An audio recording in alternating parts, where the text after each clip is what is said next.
Hello everyone, Silent here, and welcome back to another episode of Truly Bedrock Season 2. I hope you're doing absolutely fantastic today. Today, we're going to be doing some more things around our farming area of bases, and I'm very happy with the progress that we've gotten so far. All 7 of the farms that we have built on the server, all 4 of the iron farms, the guardian farm, both of the kelp farms, absolutely everything is fully functional. And really, it's only a matter of time before I completely break all of it, just because I am a silly goose like that. We've also done a little bit of decoration underneath the base between episodes on live streams. So in today's episode, we actually have several different things that we need to get done. We might start on some more farms, and at the very least, I want to plan out where the next batch of farms is going to be going, because having 7 in one area definitely is not good enough for my liking. So in the last episode, we set up this little teeny tiny like project list of projects, and we did technically do a little bit of that. So this sign is now completely done, except the 16 tuple beacons. Very, very good. The kelp farms have been lowered down, and the item collection is all good to go. So that one is done. So we're just going to ignore the fact that it's a decor.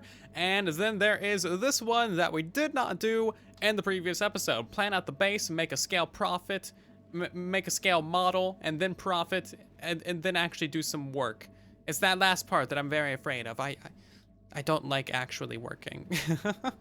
So we're just gonna break that sign too and not worry about it. So instead, the first thing we're gonna do is go ahead and repair all of our tools, because we've broken many, many tools over the course of working on this project. And we're also going to craft up all of the prismarine and sea lanterns and all that good stuff, because our micro storage is kind of being overwhelmed. Before I get too distracted, it is worth mentioning how exactly we fixed the 4th iron farm. If you guys watched the previous episode, you'll know that this entire thing right here was the most painful experience in the world, and that I did not enjoy it in the slightest. But now it is fully fixed. As you can see, we're getting iron golems. It gives us tons and tons of iron, and it gives us iron, more importantly, when we're standing down there at the AFK spot on that sea lantern. So now all 4 of these give us a bunch of iron as we are actually AFKing. I've yet to do a rate test, but I'm about to get the second account on here and go AFK for an hour and see exactly how much iron we get.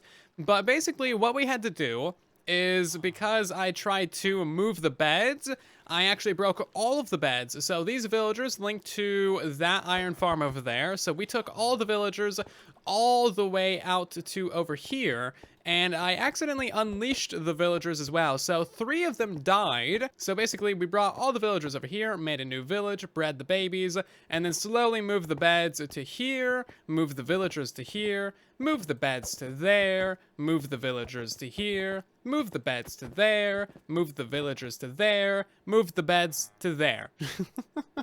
We just kind of inchwormed it into the actual iron farm. So it's the same village that we built all the way over there, and we basically just did the exact same method that you use for stacking iron farms. Like if you were trying to build the quad or 12 stacked iron farm. That's exactly what we had to do here, unfortunately. Now, it wasn't really that big of a deal. It just took like an hour and a half on a live stream, and you can see that VOD on the second channel if you want to. Steven 2 is now on the server, and yeah, he is now the Steve. I'm not sure why he is Steve. Silent 2 is still his good old derpy self on his screen and inside of his like character creator thingy, but to everyone else, he is Steven 2. Very strange. Not sure what's up with that. Anyway, I'm gonna go ahead and try and find my way around to all the iron farms and drain out any of the iron that they currently have in the chest. Problem is, I yet again have no rockets or anything to get up there, so that'll be fun. Anyway, once I drain all 4 of those iron farms of the iron that they currently have, I will go ahead and start the 1-hour timer, and we will see exactly how much iron we get from these 4 iron farms. Honestly, I'm not sure how much to expect, because they are the smaller 1-chunk design and with only 10 villagers. So they're going to be slightly less efficient than, you know, bigger designs with more villagers, but they should still produce around 350 iron per hour, and 350 times 4 is like 1400. So that sounds nice. I would be fine with that. And the timer is started. All 4 of these guys are now on a clock, and we need to see exactly how much they produce. So I will come back in a couple of clips, and then we'll know what they got going on rates-wise. In the meantime, there's a couple things that we need to do. First of all, I've noticed something that probably quite a few of you have noticed that have been driving you absolutely crazy. You see that sea lantern right there? That should be 1 block over. And I'm so sorry I never noticed that until now. Also, this one over here is missing a sea lantern right there as well, right where the crosshair is. And I think that's all of the issues with the sea lanterns. I can't notice any other ones, I don't think. Yeah, sorry, I know your OCD has probably been bothering you about that. Since we have an hour to burn to see what the rates of the iron farms are, there are a couple of other things that we can do in this time. First of all, plan base, make scale model, decor ideas. That's actually something that you guys need to help with. So I am fine planning the base and making a scale model of it. However, decor ideas, that is where you guys come in. I am not a builder person, so if you got any decor ideas or like ability ideas or any ideas on how to put together this build palette into something that actually looks good, let me know. You can send me pictures of builds on Twitter or Discord or wherever you can send things. And then I have to like actually build the things on the server once we figure all that out. So that's kind of a more long-term plan. And then I need to actually plan out where the new farms are going to be going and gathering the resources for it. And then we need to build the new farms as well. So very basic layout of the plan. And we'll get into more details about the plan later on. But I think for right now, I'm going to go ahead and do just the resource gathering part of the list because that sounds the easiest. So I need to get myself a couple shulkers of sand. We got a little bit of sand, but we're going to be using a lot of glass for this build. I need to get a lot of bamboo and scaffolding. I need to get a lot of string. I need to get a lot of different rails and redstone materials. Basically all the things that you can use for farms and building and technical contraptions. We need all of it.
Hey, Silent 2 is back on the server. He is so beautiful now. He was so darn ugly before, but now he is back on the server, and he's got his beautiful face on. And don't you just love having your beautiful face?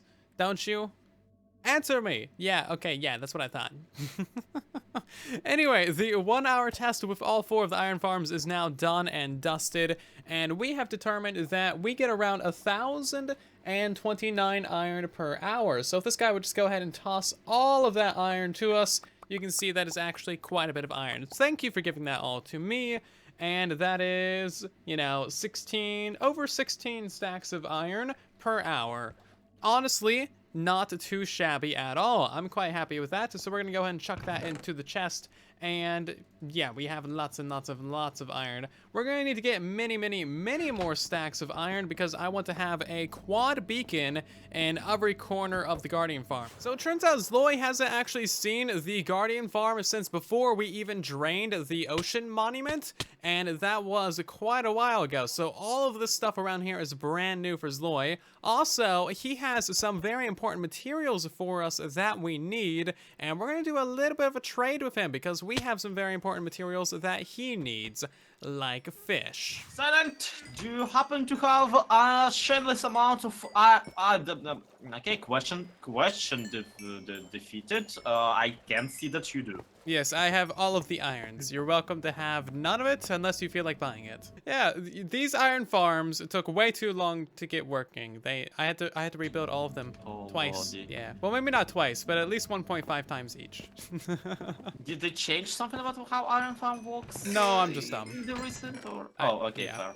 Yeah, I just don't know how to build iron farms right the first time. What is happening here? I'm sorry. What is this fountain of the everything? It's a fountain of fish. Have you never seen a fountain of fish before? I have, but it's never been this way. What is happening? What did you do? Well, sometimes real fish go up through the fountain as well, like the alive ones. Oh, that's not better. And then they just kind of flop around everywhere. I'm just gonna take this opportunity and stand here, slowly mending like my random tools that I happen to have. Okay. In the meantime, you have to take some fish with you. okay.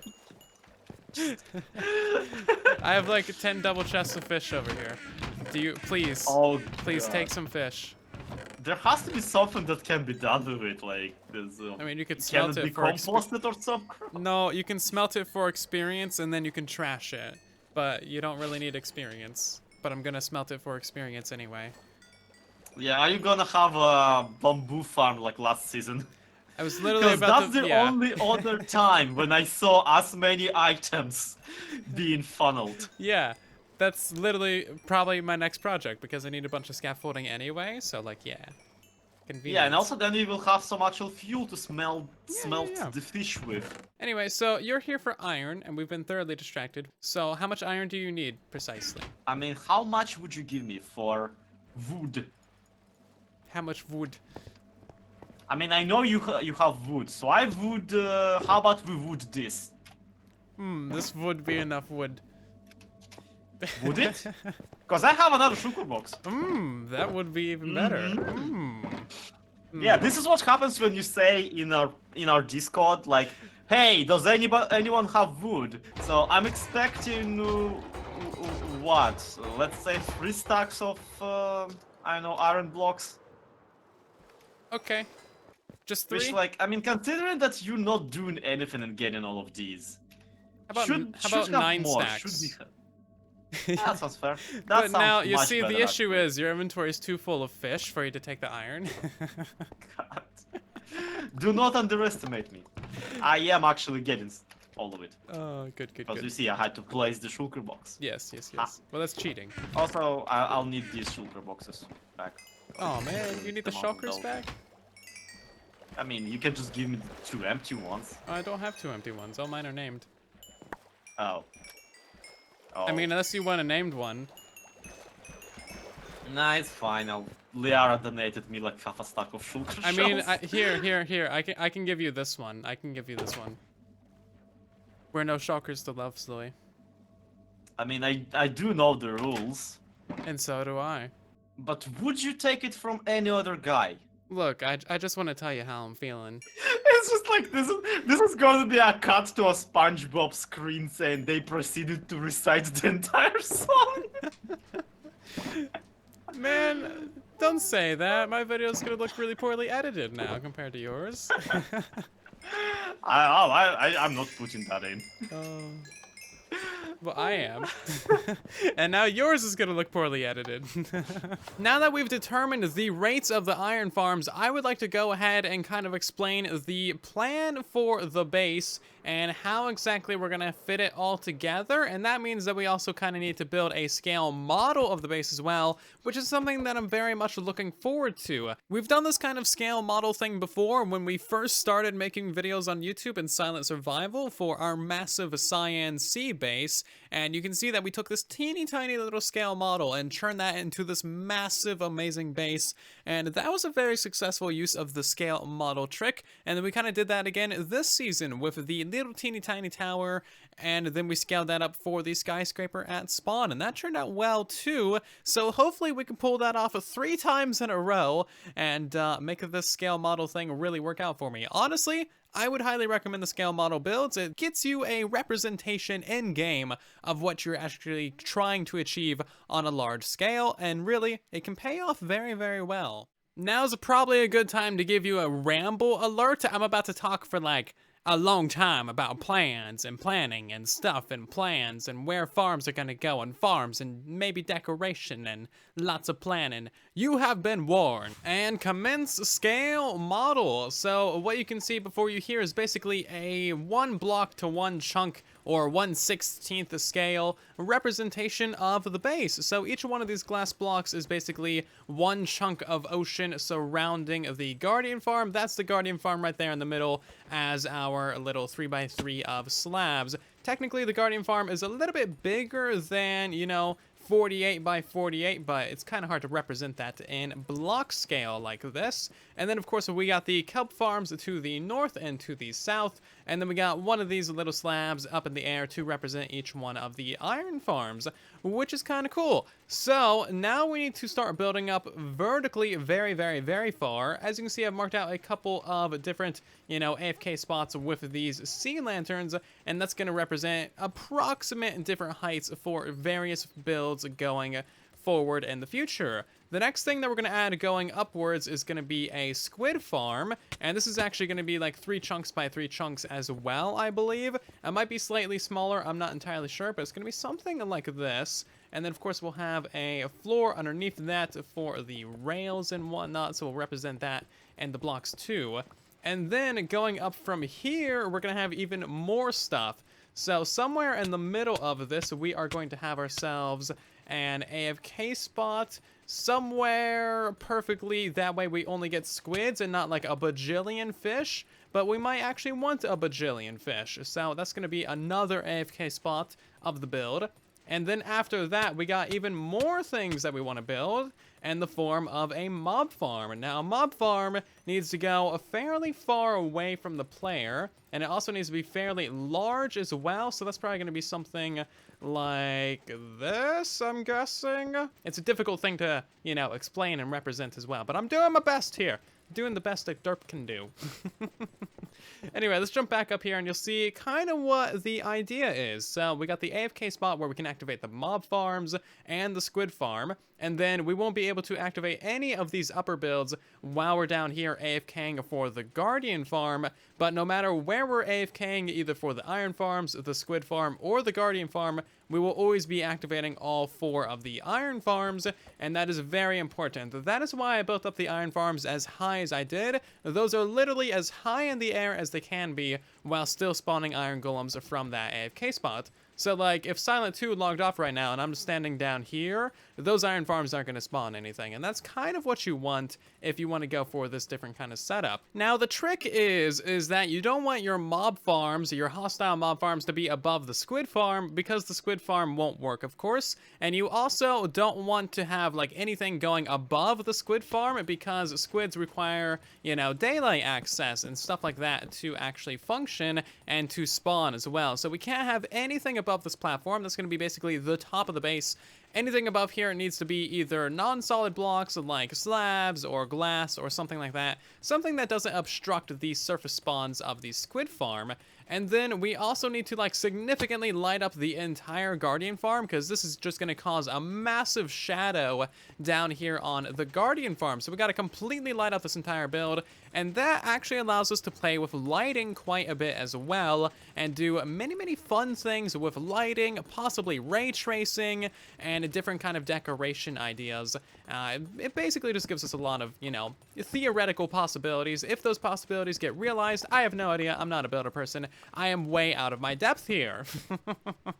Now, another thing that you don't want to happen is you do not want your squid farm to be activated when you're AFKing at the Guardian farm. So this needs to be about 40-something blocks above the Guardian farm AFK spot, which is exactly what that sea lantern right there represents.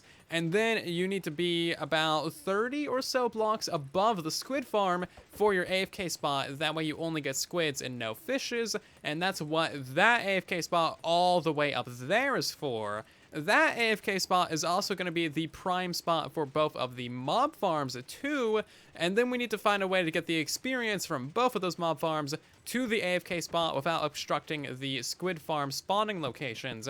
That is basically the functional ideas behind the base. As you can see, there's actually going to be a lot of intricacies when it comes to figuring all of this stuff out. Now, in addition to all of that, I also kind of want some bamboo farms, and the obvious place for that would be over here to the left and to the right of the ocean monument. Very similar to how we just did the kelp farms. We're going to need a lot of bamboo, not only for the mob farms, but also for smelting and for fuel in general, because we're going to have so many millions and millions and millions of fish. We kind of want to smelt all of them down and get ourselves a bunch of experience. As of right now, that takes us to about 12 different mob farms, or just general farms in total, which is kind of a lot. That is many, many different things in one area.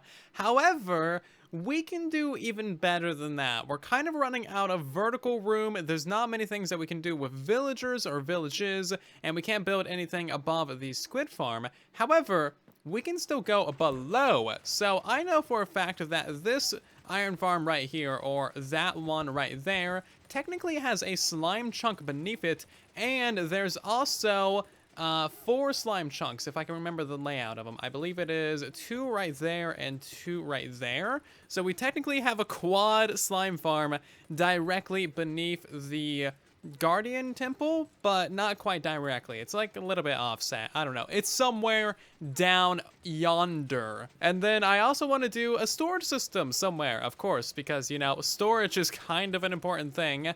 And it's been suggested or floated to me that potentially we should do it down in the ocean monument or below the ocean monument. Originally, I had absolutely no plans or ideas for utilizing anything underneath the ocean monument, but as you can see, we've since added these decorative pillars, and we might do something with the terrain in the area or possibly the monument itself, but I don't really want to clean out the inside of the monument. That's been done 1,000 times, and honestly, I don't really like the look of cleaning out the inside of the monument, so we might go beneath the monument, and that'll also give us a lot more room to work with. Now, right here would be technically beneath that ocean monument, and this would be housing all of our storage and item collection from all 12 of our different mob farms. So that would mean that we would have like literal fountains of items falling from the sky to various different collection points and water streams around the area, and then all of the items from all 12 of these different farms would kind of be funneled into this one central storage system with water streams through the ocean, which is kind of a fascinating idea, and I do think that that could look rather cool. However, I'm not entirely sure about the idea, and I'm not entirely sure where to put storage in general. I don't really want to do any underground builds, so I'm kind of at a loss for where exactly to put the storage. The other option, of course, would simply to be build underneath the squid farm and above the guardian farm. That way we have kind of like a floating platform of a storage system and other various little farms in this area right here, kind of right around the height of that monstrosity right there. So we got a couple different options. That would mean that we would need floating water streams through the air, or we could drop the items down into water streams in the ocean and then send all the items up through the middle of the Guardian Farm, kind of like with the bubble columns that we already have in place, up to the higher levels for the item collection there. There's certainly a lot of different possibilities and many different ways to get things done, so please do let me know your feedback and your suggestions and your notes and your ideas and your inspiration regarding all of this. I know I've been rambling for like 5 minutes now, but I've had this idea in my brain for a while, just the central area of all of the farms, and I want them to all interconnect perfectly with one another and be utilized by one another and just work well together. And already we have a very nice like synchronicity. I don't know if that's a word, but we have some synchronicity of all 7 of our current farms, and I'm looking forward to building many more in this area. Oh yeah, that's right. I forgot about decoration. This is, again, where you guys really need to step in and help me out with this, because I am just not a decorative person. It just doesn't come to me. Like, the technical things, I know how that works pretty much in and out as much as I need to get it to function the way that I want to, but decoration is not my strong suit at all, and I just seriously don't know what looks good. So tell me when I build something ugly, or don't, you know, whatever works for you, whatever floats your boat. Anyway, I have used a little bit of these quartz slabs to build some things and to mark out our decoration. So to connect together the different kelp farms and the bamboo farms, I'm thinking we're going to use some diagonal pathways between them. So basically we're going to have another 48 block long bamboo farm right here, sunk down into the ocean, question mark? And then we're going to connect that farm to the kelp farms on all sides going around, basically for a giant circle surrounding the ocean monument and the guardian farm. And then we're going to connect together all of the iron farms that we already have in place somehow to the squid farm. That might not work out super well if the squid farm goes above where the iron farms are. I'm honestly not sure how that's going to work out. But yeah, we'll have kind of like a spiral connecting those all together, as you can see there. And then my other idea is to connect together the mob farms at the top layer. So this is going to be the AFK spot for the mob farms and the squid farm, and then we'll kind of connect together the two massive squares that we have on either side, to the left and to the right of the ocean monument, and that'll give us like a kind of circle up in the air as well. So we'll have circle, spiral, big circle, and that could be a very interesting thing, I think. I'm not entirely sure. That's just kind of my preliminary ideas, just to give this base some shape and some, you know, interconnectivity and some flow and some function and some form and a little bit of beauty, hopefully. Well, that was kind of a lot of word vomit, so hopefully you caught all of that, and hopefully you understand the plan and the whole idea of what we're trying to go for, and hopefully it works out well, too. Again, and please do let me know your feedback about all of this down in the comment section. Your feedback is seriously a massive part of how we do things on the channel and what gets done, so let me know your thoughts down below. I do read the vast majority of comments on the channel, and I do reply to a lot of them as well, so let me know your thoughts. Anyway, that's about going to do it for today's episode of Truly Bedrock Season 2. I hope that you have enjoyed. Again, if you have, leave a like on the video. It really does help out the video and the channel a ton. If you're new here, consider subscribing so you don't miss more rambly episodes like this one.